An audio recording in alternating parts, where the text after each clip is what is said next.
afternoon, everyone. This is Susan Connor from the Early Intervention Training Program, and we'd like to welcome you to this afternoon's webinar on the topic of children of incarcerated parents.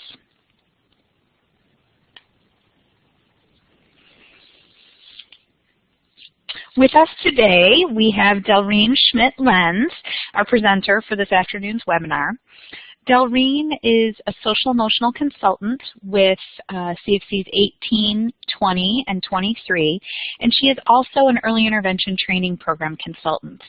She has a wealth of experience in infant and early childhood mental health, and she'll be sharing her experience and expertise with us today. So we're pleased to have her with us today, and I'll let her introduce herself in a few slides. For those of you who haven't participated in a webinar before, we do have a couple moderators on the line. Maria Maddox is going to be one of our moderators for today, and Maria is a consultant with the Early Intervention Training Program.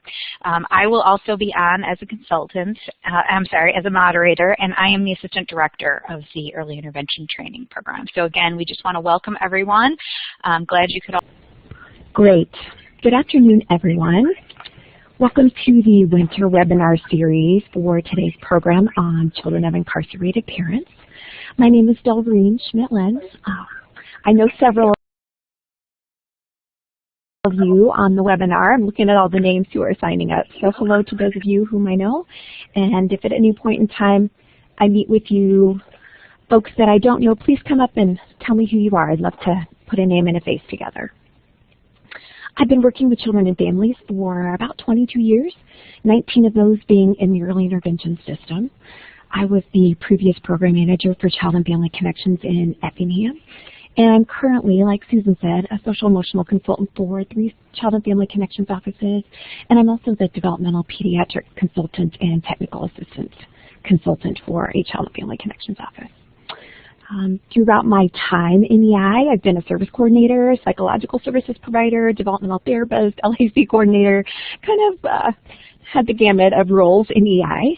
And also in addition to my work, I am also a licensed clinical social worker, and I'm currently an infant and early childhood mental health consultant for the Illinois Children's Mental Health Partnership. So today I'm here to have a discussion about children of incarcerated parents and early intervention, and I'm looking forward to interacting with you as we discuss this topic today.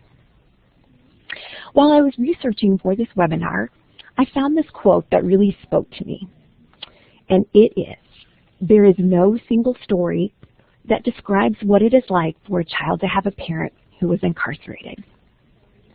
Furthermore, international human rights advocates have called parental incarceration the greatest threat to child well-being in the U.S. Children, especially those in early intervention, are all near and dear to our hearts. I think most likely all of us who are on this webinar have probably been touched by some kind of family who has a child who's been touched by incarceration in their life. So today we're going to take some time to dedicate our thoughts to these children in early intervention who have experienced the incarceration of a parent. I really can't even begin to tell you how many children in early intervention have been touched by this. Over the years, I've definitely noticed an increase in the referrals to early intervention because of drug exposure at birth and immediate incarceration, or substance abuse issues which lead to incarceration of one or more parents. So I'd like to get to know from you who has had experience working with children in early intervention whose parents are or have been incarcerated. So we're going to ask you to do a poll. Okay, it would help if I push my talk button. So folks, this is your opportunity to respond to a poll. Use your polling function, that icon right under your name, and you'll see it has changed to a yes-no response. So use that, and we'll collect those answers. I'll give folks 10-15 seconds to respond to that. In your experience working with children in EI, have you worked with children whose parents have been incarcerated? All right, that's our question out there for you. Give folks another few seconds here. All right. So let's see what our answers are. Looks like, let's see, as soon as we get our results posted here. Looks like 48% of you have shared that yes, you have worked with children whose parents have been incarcerated at some point in time or currently. And 32% of you have not yet. So obviously there's a large portion of us that have worked with this population. So we'll let Delreen kind of tell us what her thoughts are on that. Delreen? Great. Yes, it's nice to know where people are and what their experience has been. That helps me a lot. Thank you. So I like to share statistics just so we all have some common knowledge. So if you look at this slide, you will see that this is for the Illinois Department of Corrections. As of 2013, the Department of Corrections always completes an annual report, and this is directly from that. So there are 94.3% of the inmates are males, 5.7 are females, and the total number of prisoners in the Illinois Department of Corrections, 48,877 people. I also wanted to add, obviously there are prisoners in Illinois in county jails, and there's county jail data from 2006 that says, of course, Illinois has 102 counties, 94 jails, and approximately 20,000 county jail inmates. Another statistic for Illinois, the average age of a prisoner in Illinois, 36.7 years. Specifically looking at the number of prisoners in Illinois who have children, you can see that 30,244 of the inmates have children, which is almost 62% of the prison population. And look at this slide. Approximately 10 million children throughout the U.S. have experienced parental incarceration at some point in their lives. Nationally, there are more than 120,000 incarcerated mothers and 1.1 million incarcerated fathers who are parents with minor children aged birth to 17. And then also looking at race and ethnicity. These stats translate to 1 in 9 African American children, 1 in 28 Latino children, and 1 in 57 Caucasian children who have a parent in prison. Delreen, I'm just going to interrupt you here for a second. We're having some folks who are having a little trouble hearing you, so if there's any possible way you can speak up a little louder, or up at the top there, there's a little slide bar next to the microphone that you can move over to the right just a little bit so that perhaps you, oh, I think that sounds better already. All right, back to you. All right. So hopefully this will be better. In a little while, I'm going to share with you a story of a child in early intervention who witnessed his dad being arrested. And this slide shows the effect of a parent's incarceration on a child. And 1 out of 5 children actually witnessed the arrest of their parent. And can you just imagine being a child watching your parent be arrested? The experience of watching a parent's arrest makes a child more likely to have certain things, such as elevated post-traumatic stress symptoms, anxiety, depression. If you haven't heard or read about the ACE study, ACE stands for Adverse Childhood Experiences, please do so. I'm just going to touch on it just a bit in this webinar. But this is a study from the Center for Disease Control that has actually determined that parental incarceration is an adverse childhood experience that significantly increases the likelihood of long-term negative outcomes for children. The Adverse Childhood Experience Study is a study that shows how childhood trauma really affects people when they're adults. If you can look at this slide, it shows the base being the adverse childhood experiences, which one of those is childhood incarceration of a parent. And you can look at the left-hand side. So this study has actually shown that having adverse childhood experiences then goes to cause disrupted neurodevelopment, social, emotional, cognitive impairment, adoption of health risk behaviors, on and on and on, up to they've actually linked the early death of people, all linked to adverse childhood experiences. Parental incarceration is distinguished from other childhood traumas by its unique combination of trauma, shame, and stigma.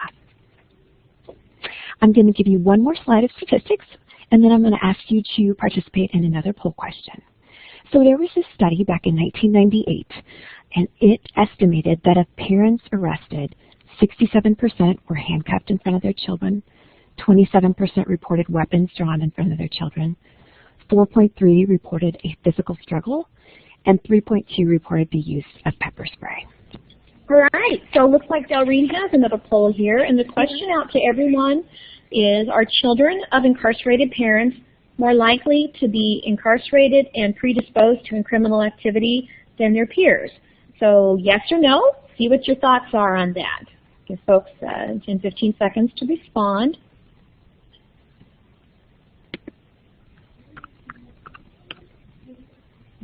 Looks like you all are getting it right up in there. That's great.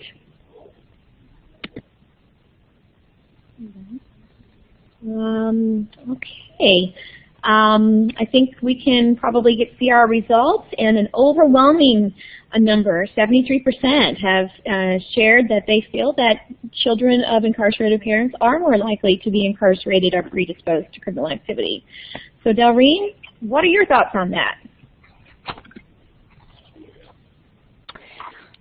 Well, it's great to know what the thoughts are, because really there is no basis for this in existing research. I think this is really an important concept for you to remember when working with families. I can't tell you over the years how many families have looked to me and said, I am so worried that my child will grow up and also go to prison. If that ever happens to you in the future, you can remember this slide. There really is no basis for this in the existing research. I also see some humor from our chat room that I was too loud, but I also saw that y'all were kidding. So I hope you can all hear me better, and I hope we have all of the technology working. So we're now going to take some time to talk about separation and loss. Separation due to a parent's incarceration can really be as painful as other forms of parental loss. Young children just know that their mother or father is gone, and with that loss comes other stressors. So I am going to delve into this a little bit further as I share a story with you about a child in EI. But first I'd like to get some feedback. So as you can see here on the slide, as you hear this information that Delreen has shared, the statistics, what are your thoughts on how this information that you've learned so far impacts your work in EI? So use your chat box, and we'll be getting some responses. We'll give folks a chance to kind of type in a little bit, and continue to type in your responses as Delreen shares her following story. All right?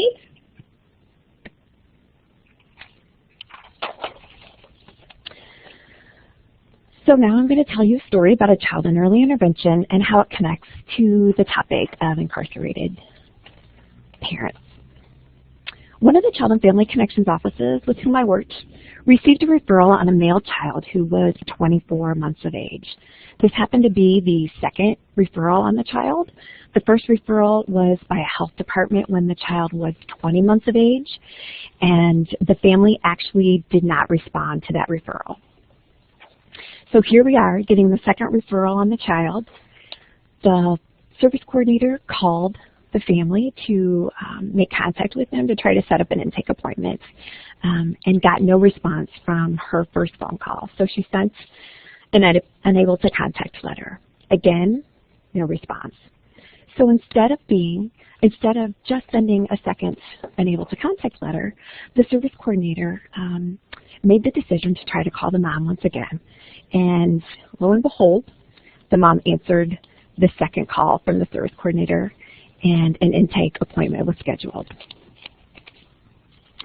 The service coordinator went to the home for the intake appointment, went through her 427,000 pieces of paper at an intake, and in the process of doing the routine-based interview, which is the RBI, the child's mom happened to mention that his sleeping patterns had recently changed. And at first the mom responded to the service coordinator and said she really felt like his sleeping patterns had changed because he had just gotten his molars. And then she took a moment and she said to the service coordinator, actually, we just moved in with my mom and dad because my boyfriend, the child's father, was sent to prison. My child's sleeping has really been messed up since then. What an important piece of information to learn. This now went from a child with a speech delay to a child who had a much more involved story. The service coordinator listened to the mom tell her story. She completed the intake. Mom chose a developmental therapist and speech therapist to evaluate the child, and the service coordinator came back to the office. I came into the picture after the service coordinator returned from the intake. I still remember that day. Even though the child had scored below the cutoff on the Ages and Stages social emotional questionnaire, many times that's a reason that they kind of come talk to me after an intake. But in this case, the child had scored below the cutoff. But the service coordinator still wanted to talk about this family, that this mom and this child just remained on her mind. So as she and I discussed the situation, she wondered if having a psychological services provider conduct an evaluation might also be beneficial for the family. I agreed. I thought that was a great idea. So the service coordinator called the mom to see what she thought. She wasn't too sure how the mom might feel about this. The mom agreed. The service coordinator made another visit to the home to get a consent for release of information signed so that the 3 evaluations could be completed before the initial individualized family service plan meeting occurred. Of course, Delreen, I'm going to interrupt again. We are starting to get some more comments about volume. You could try maybe sliding that little slider thing over a little more. Okay. Yep. Sure. All right.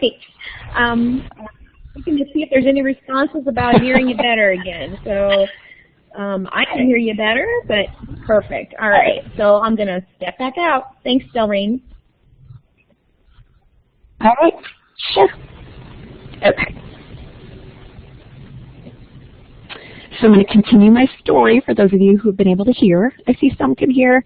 I'm trying to speak as loudly as I can. I apologize.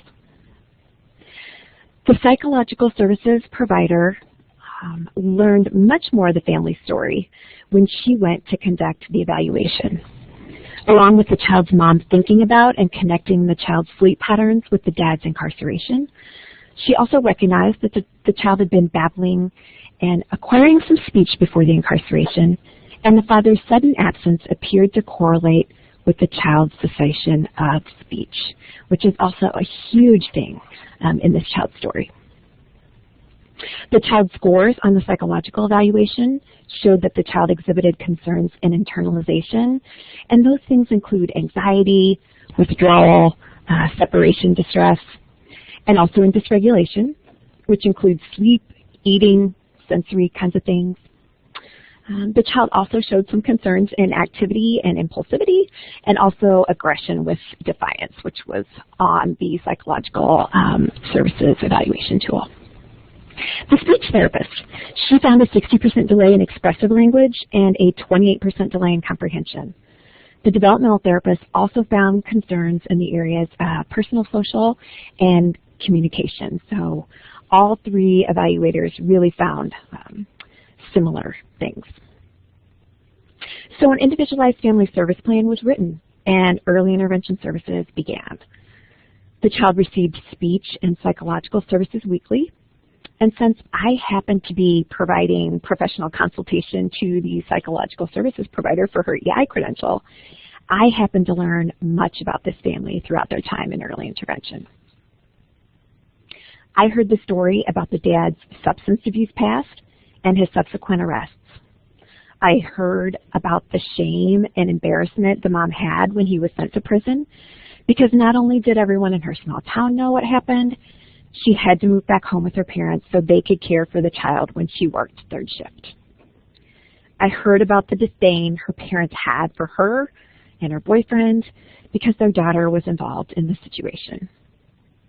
So I'm wondering, up to this point of the story, what thoughts are coming to your mind? Right. We'll give folks a chance to kind of respond to that. And while folks are doing that, Delreen, there were lots of responses to the question about the statistics and the information and how that relates to the children they're serving. And Paula shares that separation is hard, regardless of the reason, and adds much more stress to the family. Also, Robin has shared that it's not just the immediate family, but other family members that are helping out. Kyla would like is kind of wondering if the loss of a parent that is incarcerated is similar to the death of a parent.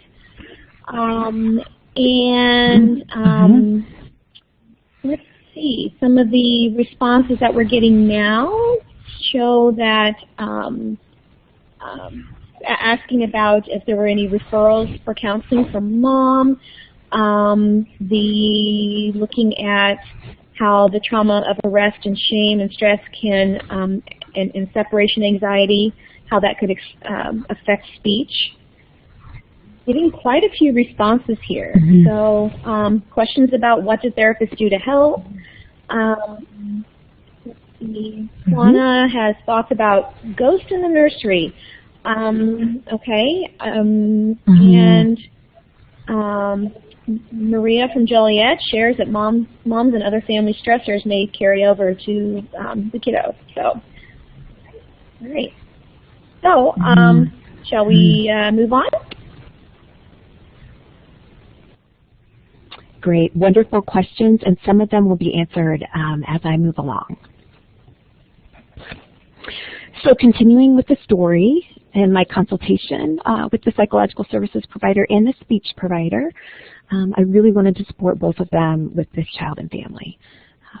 I encouraged the psychological service provider and the speech interventionist to be consistent, to build security and a relationship with the child and the mother. I think it's interesting. I see Tanya spoke about ghosts in the nursery. What a great phrase for those of you who aren't familiar with it.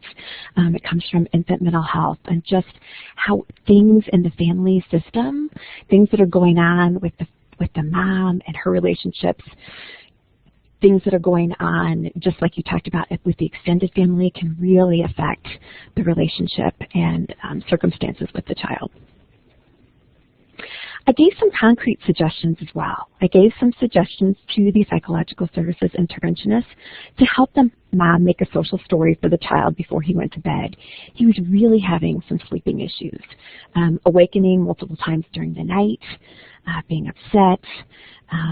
Because mom worked third shift, when he awoke during the night, not only was she not there, his dad was no longer there, the grandparents were there, but it was different, it seemed, to him to not have his mother or father there. So the social story was a very simple story, a picture of him and his mom with a story about his bedtime routine that she would read to him each night before they went to bed. So here's the social story. Maria's already put up some pictures. Go ahead. The social story went like this. It is time for bed. We will read this together and look at the picture of us. I will kiss you goodnight and you will go to sleep. I will go to work, but I will be back in the morning and we will eat breakfast together. If you wake up in the night, Grandma and Grandpa will be here and they will keep you safe. I love you and I will see you in the morning at breakfast. The social story is something you can use for a myriad of reasons. It can be on an 8.5 by 11 piece of notebook paper. You can take a simple picture of the mom and the child, tape it to the top, and then write out the story below it. And then that is what the mom actually did and said to the child every night before bed. It really seemed to help him understand what would take place. And it was such a great tool to use. Social stories were first devised by Carol Gray way back in the early 90s to help people with autism spectrum disorder. I use them all the time. So I'm just wondering about some of your Well, thoughts. it's great. Looks like folks are commenting about the social stories here. Deanna loves using social stories for everything, and that ties into one of our previous webinars that we had, social stories and story boxes. Let's see, Marie would be kind of interested to know, and we don't know if you have this statistic or not, but what the proportion of children in the eye are to children with parents incarcerated. And that's probably a hard statistic to kind of tease out. Right. Robin shares not a statistic that is shared. Right. Go ahead. Robin shares that the family schedule has changed and can really add a bunch of stress. Let's see. Marie also questions, which the child understand the length of time a parent will be in jail and when coming back. So, and if the social story can help with that. Sure. Definitely. And yes, just to say, it would be great to have the statistic of children in early intervention who have gone through this. Unfortunately, our data system, Cornerstone/Vstone, does not capture that. I would be interested in that too. And we will talk about communicating with children about the length of time parents will be in jail and when they're coming back and things like that.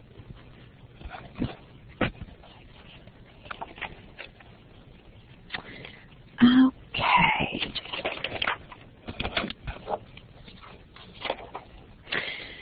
To continue the story of this child in early intervention, I had another consultation with the psychological services provider one day.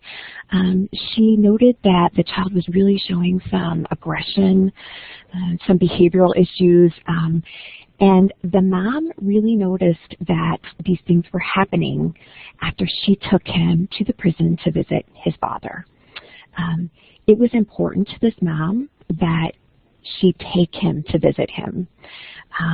She wanted them to maintain a relationship. We'll talk about this also a little bit later. So I had the idea of creating a visual story for him to help him understand what would be occurring the days the mom took him to prison. Because I think I was just trying to put myself into his place. You know, he was having a normal day, and all of a sudden they would just get in the car, they'd go see his dad. He didn't know it was going to happen. He wasn't expecting it. So my idea was to do a really simple visual communication story. And I know there was another webinar that talked about this too, which is great that we're kind of connecting on similar ideas. So my idea was to take a picture of the child, the mom's car, his car seat, the prison, and his dad, just putting it in sequence that the mom could explain to him the day they traveled to the prison. And the mom took this idea and really ran with it. She used it. She felt like it helped him to understand what was going to happen. And, you know, obviously I feel it's so important that we let children know what is happening. Children with incarcerated parents specifically can find this to be a concrete tool when so much they can't begin to comprehend has happened. I mean, for all of us as adults, I think sometimes things are so hard for us to process and comprehend. And so I'm a visual person. I like visual things. Things like this are really helpful for me. And I think you'll all find these kinds of tools also helpful for your children in early intervention. So now let's talk about the effects of loss and the signs and symptoms. I know that's been some of the questions in the chat. Children who have incarcerated parents may feel many, many things.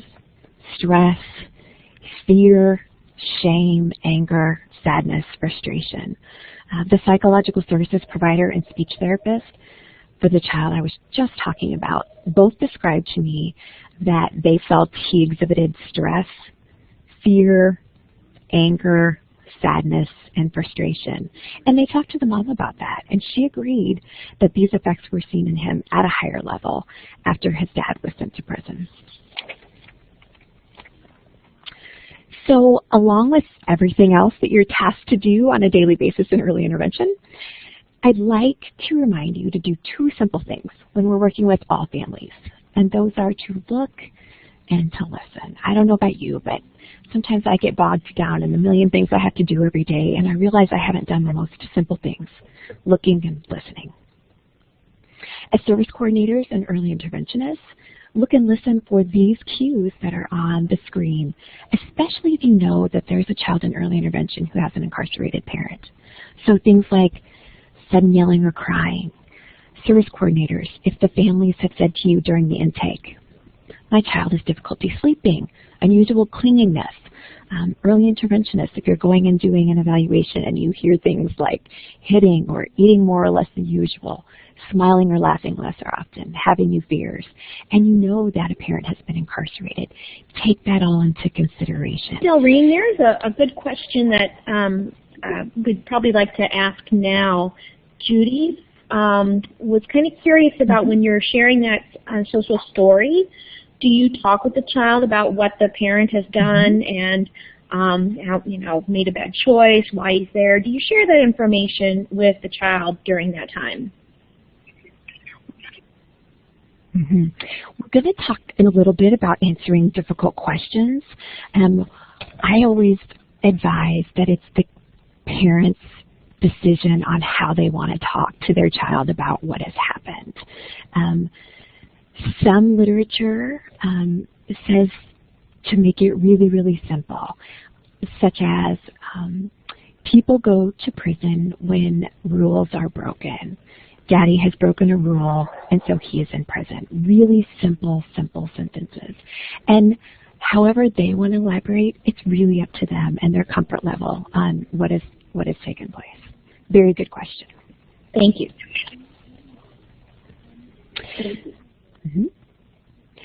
So I'm going to tell you another story about a child in early intervention, and this goes back to the slide I just showed you about unusual clinging. This second child I'm going to talk to you about was actually referred to early intervention from another at-risk home visiting program, and they had been working with the child for a short time and realized they needed to make a referral to early intervention. In this particular child situation, the child witnessed his father getting arrested several times, and when he was referred to early intervention, his father was in the county jail due to a battery charge. Besides having concerns with his speech, he was unusually clingy to the point that he would not let his mother go to the bathroom without sitting on her lap. She couldn't leave him alone for a second. Even if she tried to take him off her lap when she was going to the restroom, screaming, crying fit. And as you can imagine, this is a mom who was a single mom, taking care of this child who literally clung to her 24 hours a day. And she was also pregnant with another child. Per my suggestion, it was really important that the EI providers and home visiting program collaborate together. What a concept, huh? We all needed to work together concerning the family to help the child feel safe until his father arrived home from jail. We had many, many conversations about this child's clinginess. What should we do? How do we get this mom to go to the bathroom by herself? All these kinds of things. And then what came out was really important because all of the interventionists were concerned that the child wouldn't let him touch them because he would cling, obviously, to the mom and sit on her lap during every visit. Both home visitors from early intervention and the other at-risk program were so concerned about this because I think in the back of their minds they felt like they weren't doing their job because they couldn't make any physical contact. They couldn't really get near him unless he was sitting on his mom's lap. And I encouraged them just to let him be, that we needed to start where he was. And the other thing was I encouraged them to let him do this and for them to model their activities and coach the mom to do them herself with their child. So they allowed the child to sit on his mom's lap during therapy visits. They modeled, they coached, so that she herself was the one carrying out activities with her child during the sessions. And isn't this a great example of the family being the primary interventionist? This obviously did not happen overnight.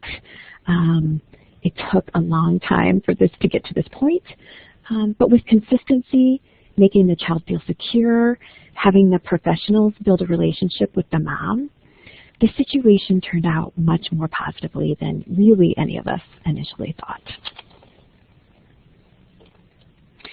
So because this is an EI training, you know we have to talk about the principles in early intervention. I'm sure all of you are just holding your breath waiting for this slide to appear. We all know as EI interventionists and service coordinators that the primary goal of EI is to support families in promoting their child's optimal development and to facilitate the child's participation in family and community activities. So on the next few slides, I'm going to give you some tips to help caregivers. I use the word caregivers to encompass any parent, mother, father, grandparent, aunt or uncle, foster parent, etc. These next few slides are for caregivers of children in early intervention. Specifically, they are the non-incarcerated caregivers who have physical custody of the child. So tip number 1, help the child feel secure. During big changes, children may feel obviously worried and unsafe. I think we all know when there are changes in our lives as adults, I know things like that worry me, sometimes make me feel unsafe. So especially when a caregiver has suddenly gone to incarceration, due to incarceration, I can imagine what's going through a child's mind. I know one of the questions before was if this might equate to the death of a parent. If a child doesn't understand what has happened and all they know is they had their father there or their mother there one day and the next day they weren't there, can you imagine? Who knows what they were processing? The non-incarcerated caregivers really can be encouraged to tell children about what is going to happen during the day. To help children feel secure, we can give them these verbal and obviously visual prompts, another time to put in a visual system to help them, what they're going to do, what their morning's going to be like, what they're going to eat at lunch, anything that will help that child feel secure. Tip number 2, encourage the caregivers to mention things to the child that they notice about the way the child acts. So again, even with young children in early intervention, putting words to feelings. No matter how old the child, this helps the child learn to connect words and feelings. So things like the caregiver saying, "You seem to be feeling angry, bothered, worried," are good examples of this. Tip number 3, encourage caregivers to ask questions to learn about the child's feelings. Asking questions can help make children feel as if their emotions are relevant and important. I know I like when people ask me. It's the same thing with children.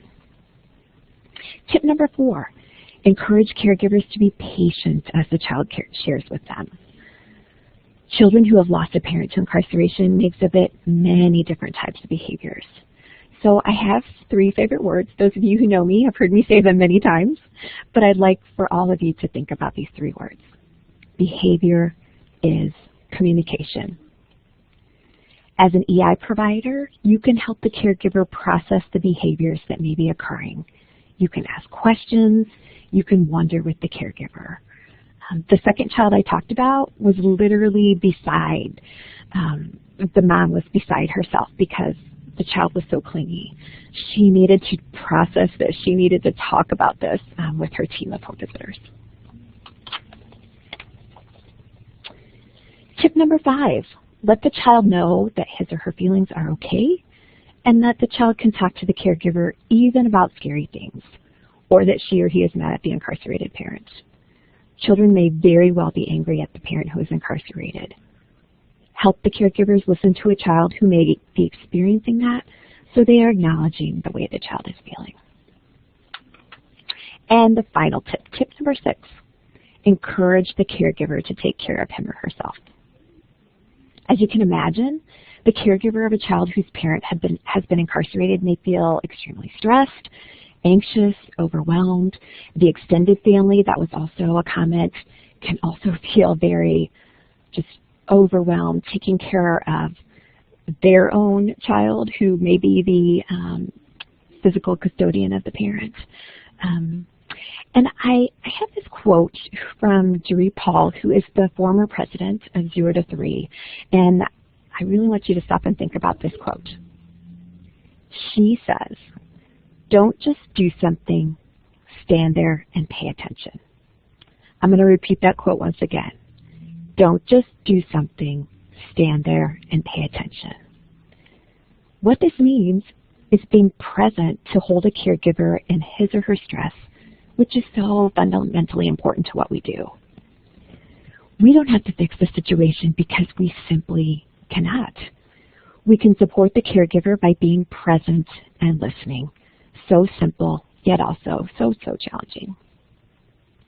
So remember the first child I discussed who had to move back into her parents' home. Her parents weren't happy about the entire situation. That mom told the speech therapist and psychological services interventionist that their support was incredibly important to her. She couldn't talk to her parents about things involving the incarceration of her boyfriend and the effects on her child. However, the two interventionists gave her a safe, confidential container in which she felt supported and strengthened. So we are now going to make a huge shift. We're going to talk about, of all things, Sesame Street. So we're wondering, how many of you have watched Sesame Street? Nope, just use your poll function to respond to the question. We'll address some of the comments that you all have made here in just a few minutes. But if you could just respond to this poll. I love Sesame Street, so give folks another few seconds here to respond.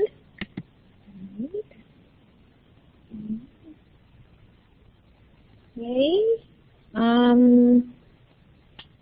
All right, so looks like most of you have watched Sesame Street as a child. So does that help, Delreen? Yes, it does. I had very strict parents, so Sesame Street was one of the 3 programs I could only watch as a child. I watched it 3 times a day. It was one of my favorites. And I bring this to us today because this could be another useful tool for you as you work with families in early intervention. I don't know if many of you know, but children who have incarcerated parents is actually becoming a topic addressed by Sesame Street. There is a new Muppet named Alex who was just introduced in June of 2013, and little Alex is pictured there on your screen. I initially wanted to show you a clip, but I'm just going to tell you about it because I know the technology might not work through the webinar. So there's a great clip of Alex wanting to ask his dad. Actually, the other Sesame Street characters are asking Alex if he will ask his dad to race cars with them and his dad.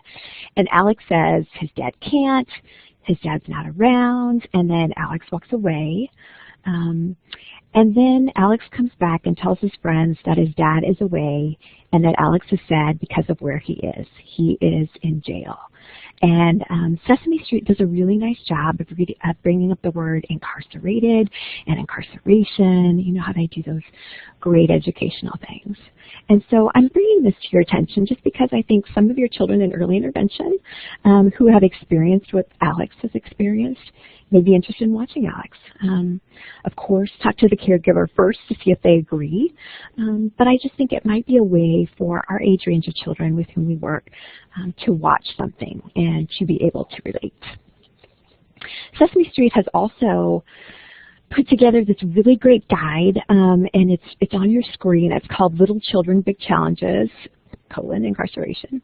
I've put the website up on the screen that you'll get in your handout, but it is a free online resource that is available to you to use with your families. And I just think it's another great resource if you're working with families who have parents who are incarcerated, to just some ideas for your visits, just some really, really neat ideas.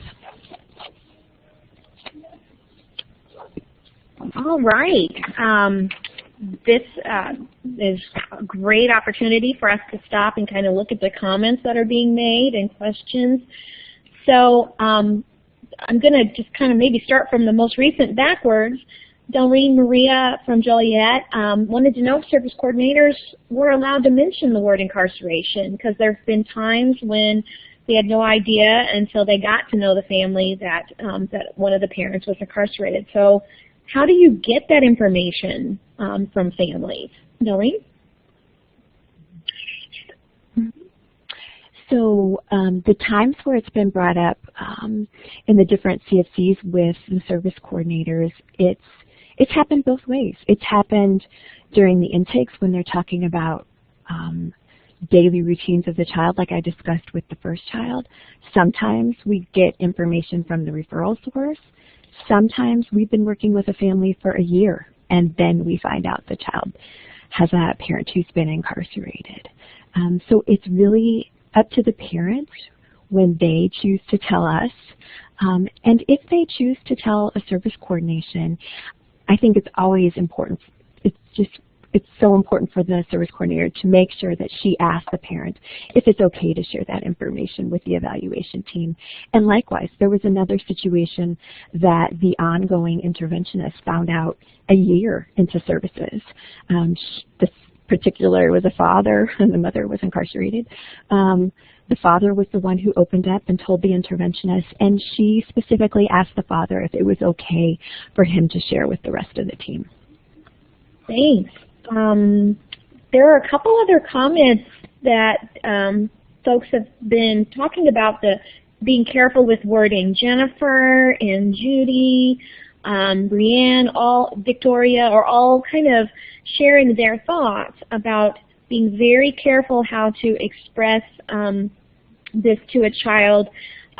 Judy makes a very good point, Delreen, about how we owe it as professionals to the police and correctional officers to make sure the child understands that they are not bad people, that the police are not bad people, that they are just doing their jobs to make us safe. So how would you respond to that, Delreen? Yes, definitely.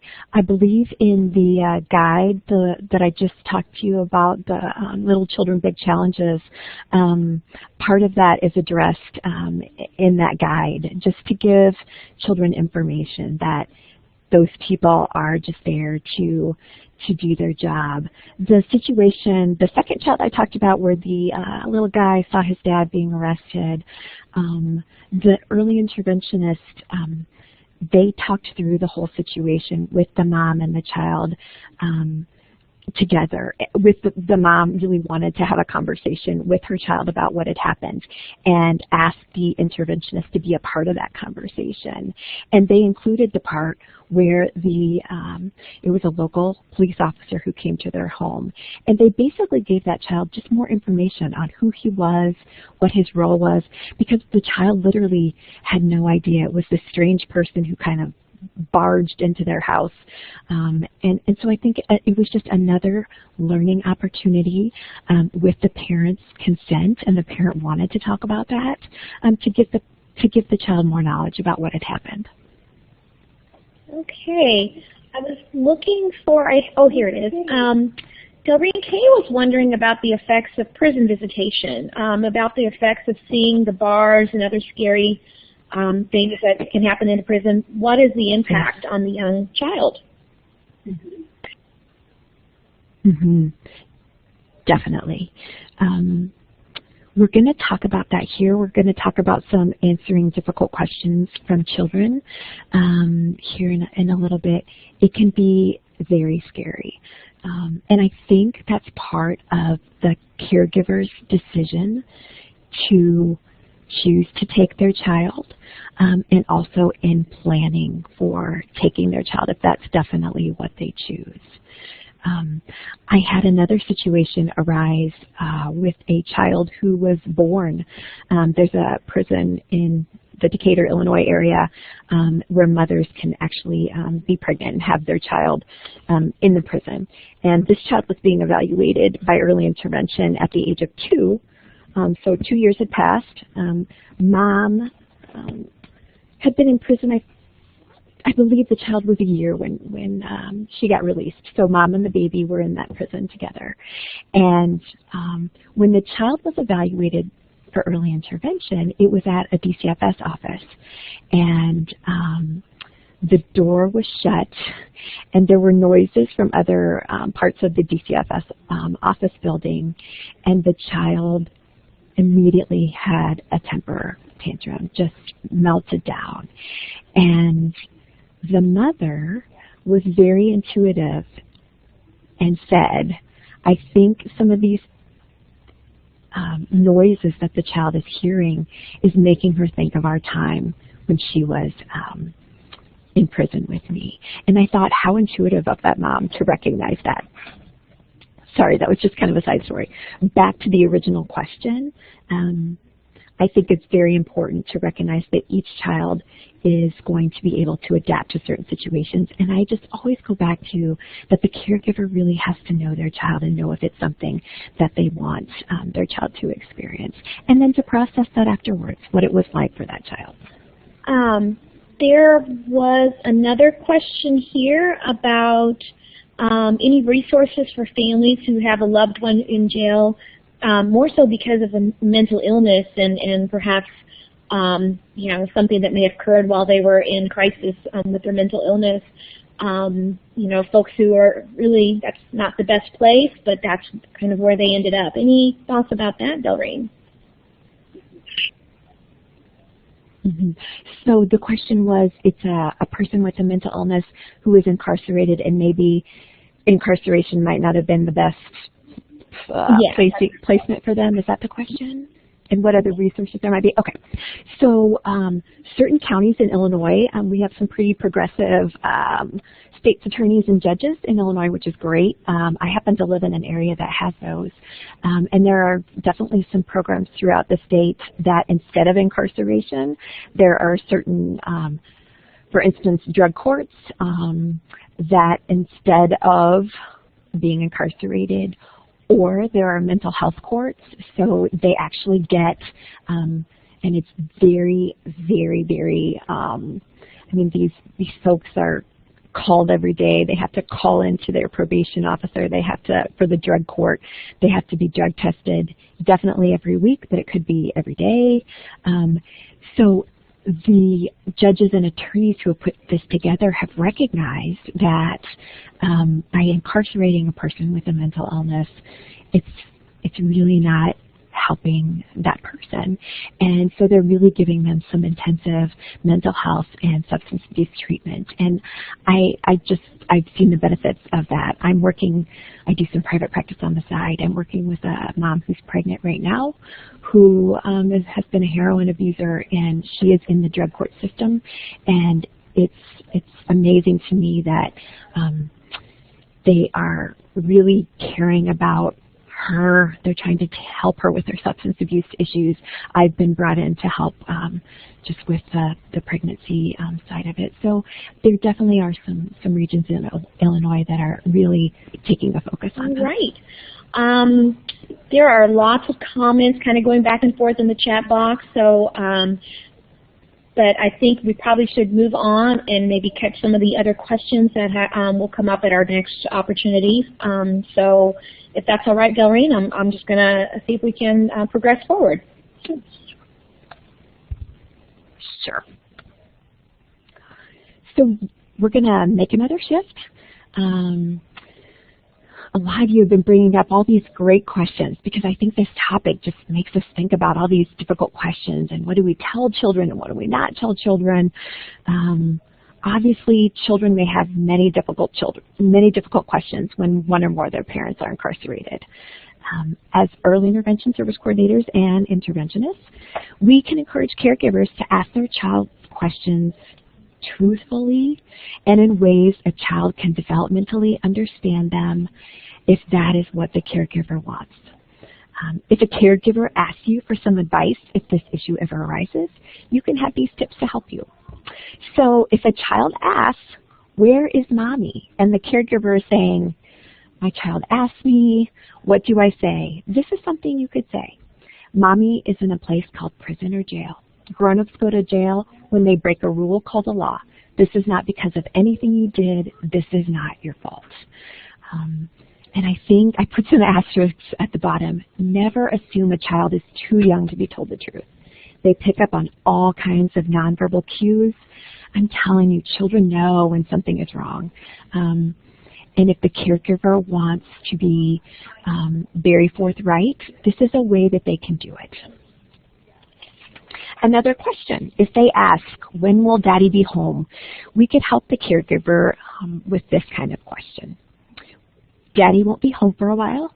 Daddy is waiting for more information about his arrival home, and you will know when we find out. Another question, if they ask, when will I get to see Daddy? If the child can visit, an answer may be, you can visit Daddy in prison once in a while. I will let you know when. Between visits, I will help you write letters, and we might be able to talk to him or her on the phone. If the child cannot visit, an answer might be, we may not be able to see Mommy often, but Mommy is thinking of you while Mommy is away. Now I'm going to ask a difficult question for all of you about having children maintain contact with the incarcerated parent through visits with the incarcerated parent. So the caveat to this, of course, is that the incarcerated parent is not a person who has directly harmed or assaulted the child. So I'm wondering how important you feel is it for a child to maintain a relationship with an incarcerated parent? Right, so using your polling function, kind of curious about your thoughts on how important that is. So we'll give folks about 10, 15 seconds to respond using that polling function, that fourth icon under your name. All right, give folks some time.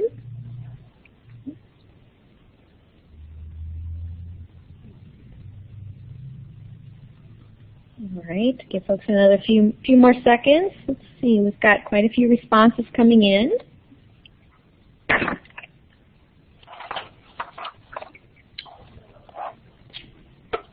All right, let's see what our responses are. So we've got 41% of you feel it's very important for the child to maintain the relationship with their incarcerated parent.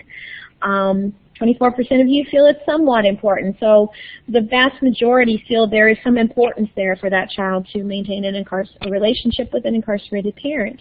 Delreen, what's your thoughts on that? Mm-hmm. Obviously, this is a decision that each family should make on their own. But being and seeing an incarcerated parent can be beneficial to a child in ways that we're going to discuss in this slide.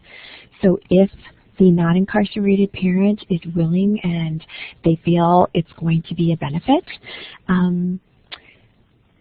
they can do these things. And some of these things, if you think about it, which can be really scary to a child, things like correcting frightening images, seeing a parent face-to-face, healing grief and loss, and maintaining a bond.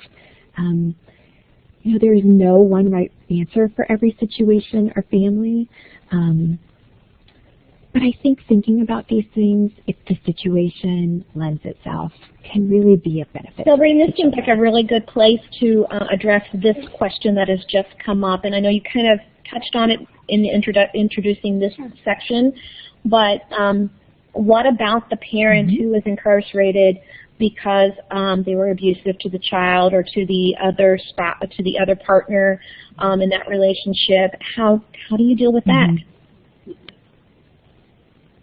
Mm-hmm.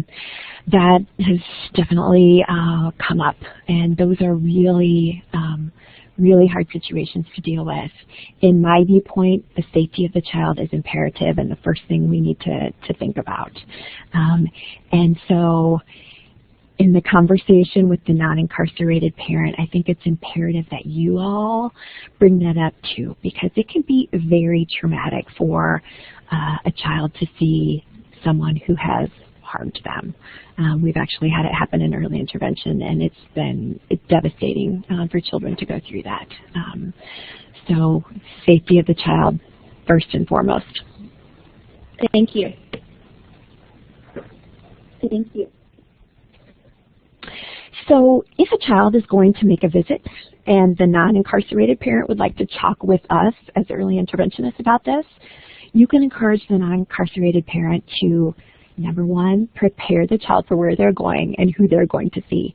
Kind of what we talked about earlier. As you can see in this picture, there are some frightening things that they might see. An example of just preparing was kind of when I talked about the first child. I discussed just having visual cues. And I think it's so important, too, for that non-incarcerated parent to describe in their own ways to their child what their child is going to see. And we can help support that non-incarcerated parent. Number two, as early interventionists, we can also encourage the caregiver to help the child feel comfortable in the actual institution. I know with the little guy I talked about at the beginning, there was a book that he took every time with him, and it was a book that he and his dad read every time. It was the only time he read that book. His mom kind of set it aside for them. It seemed like it made him feel comfortable in the institution, and it was kind of a ritual and kind of a custom that they had when the child went to see his dad. Making the most of the time together, we can give this suggestion to the non-incarcerated parent. So have the child bring something he or she enjoys. You know, they can draw, they can, like I said, read a book. Another tip, tip number 3, to help make goodbyes easier. As early interventionists, you can encourage the incarcerated parent to come up with a special phrase they can both say at bedtime, or something the two will do at the exact same time, even though they're apart from each other.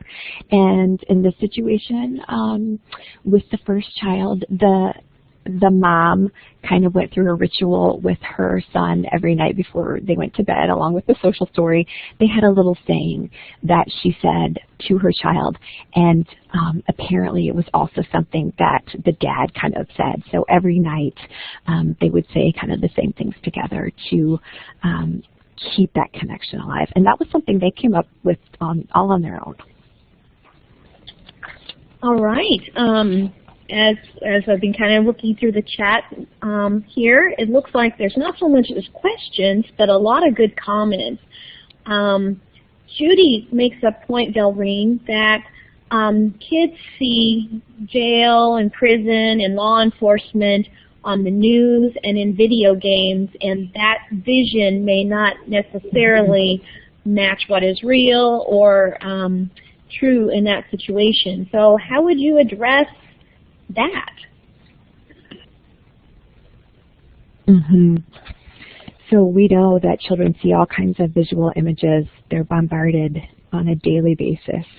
And I think it's simple education, simple communication. So this is the jail that you see on your video or on TV. And if in fact it is a child who's going to go visit his or her parent, taking the actual picture of where they're going to go, this is where your mom or dad is, to separate what they see on the video or on TV versus where their parents may actually be. Okay. There's also a question here from Katie. Delreen, she wants to know, what if a family wants to keep the incarceration a secret? How do you process that with the parent? Yeah. That has come up too.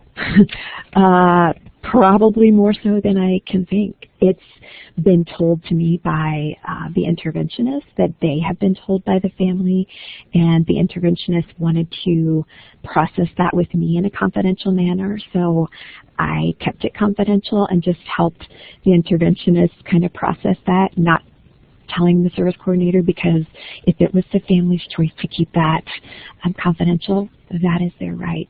And the same thing with service coordinators. I've had service coordinators come to me and say, hey, I just found out this information, but they don't want they don't want the team to know.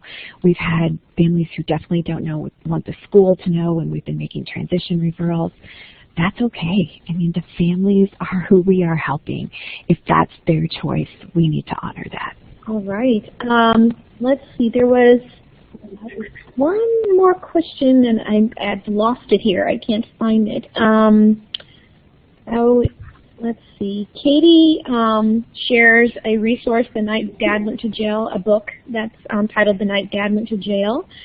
And, oh my gosh, I'm sorry. I cannot find the question I was looking for. if I find it again, I will interrupt, but yeah, I don't know, it's gone. But yeah, we can address any other questions at the very end. So, all right. Keep your comments coming, though. You guys are really sharing a lot of strategies or thoughts about this. So as Maria said, we're almost to the end. And I always like to finish things by remembering the children with whom we work, really to give them a voice and keep them in our minds. So this slide just shows what children of incarcerated parents need, which are consistent, caring adults, which are all of you who are listening on the webinar. It's you as service coordinators, it's you as early interventionists, it's anybody who's touching these families. The second thing, people who do not condemn incarcerated parents. I think we all know in working with families, we hear all kinds of things. I think it's so important that we listen, not judge, just be with families. Third, people who understand a child's feelings. And again, that goes into being that voice for the child, kind of getting into the thoughts that might be going through a child's mind when something like this might happen. And a chance to express feelings, which can be done through EI visits by a safe, nurturing interventionist, which are all of you. So, of course, we have to end with our lovely principles. We follow the EI philosophy that the family is the primary interventionist, like we talked about. So the tips and ideas that we learned today are meant in that exact way. When we have a child whose parent is incarcerated, we can give the non-incarcerated parent information that they can then give to their child. And so in doing that, we are supporting families, which is principle 1. Creating collaborative relationships, which is principle 3, and providing quality services, which is principle 7. Oh gosh, I just realized that I need some major anti-wrinkle cream, just so don't look at this picture, just listen to my last thoughts. My hope is that you have been able to learn, think, reflect about children of incarcerated parents. I would like for you to remember to be present with both the children and the caregivers in early intervention who have been touched by this. And to also remember my 3 little famous words: behavior is communication. Wonder, ask questions, reflect about each and every child and family with whom you work. So I thank you for our time together. Are there any other questions or anything else we need to address, Maria? Kind of a big question here, and I think this is probably something that we're all really curious, is how important is it for interventionists to know the reason why someone has been incarcerated? Brianne has got kind of a story here, but I think that's probably something that we're all very curious to know, because, you know, the vast majority of us are women who are going out individually into homes, and you know, so can you address how important it is for us to know? You know, there are several thoughts about that. Obviously, your safety in doing home visits is obviously so important, and all the interventionists and service coordinators I work with, I always say, if you do not feel safe, leave immediately. And then the flip side of that, I can tell you, in my private practice, I'm working with someone who I know she has been incarcerated, and I know it has something to do with a certain issue, but she has never yet told me exactly what happened, and because I feel like I'm in a safe environment, I haven't pushed her. I just want to be where she is, and when she's ready to tell me the entire story, I feel like she will. I also know that I'm the longest person she's been with therapy-wise versus other people, and in the back of my head, I wonder if that's because I'm just trying to be where she is, and I'm not asking her questions that aren't directly related to what I need to know. Again, saying I'm in a safe environment, it's a totally different situation than early intervention. So as long as you feel safe, I think we always have to start with families where they are. And in their time, they typically usually... And there's a lot of comments in here. I think Brianne's question, as I read it a little closer, really does kind of address with perhaps a domestic violence incident happened, and that happened, yet the person is not yet incarcerated. So you're kind of in that limbo. So there's a lot of comments here on just how to be safe. And that's really great sharing. Yes. And as I'm kind of looking through here, lots of sharing about the pros and cons of keeping secrets. Where is the one? Oh, Judy kind of has a comment about, you know, how do parents again share this with their child, and why do they feel it necessary to tell the child that dad's gone to the grocery store for 3 years? So, you know, the importance of honesty. Right. And you know, but that's really hard, because it's really hard to sit down with a child and, I mean, to say those things. And I think caregivers are worried about what questions they might not be prepared to answer all the questions the child might have, and it's not a fun thing to talk about. And, you know, it's so complex to think about, but you're right. It's probably, you might encourage that mom to think about how that might affect her child, because probably later on in his life he will learn at some point that that person was incarcerated and was not indeed at the grocery store for 3 years. All right. Well, it is time to wrap up. So if you want to just finish the last few slides, and then we'll give information about the follow-up. Sure. So for all of you, just the last few slides are just references for you to have, and the references that I used in this webinar.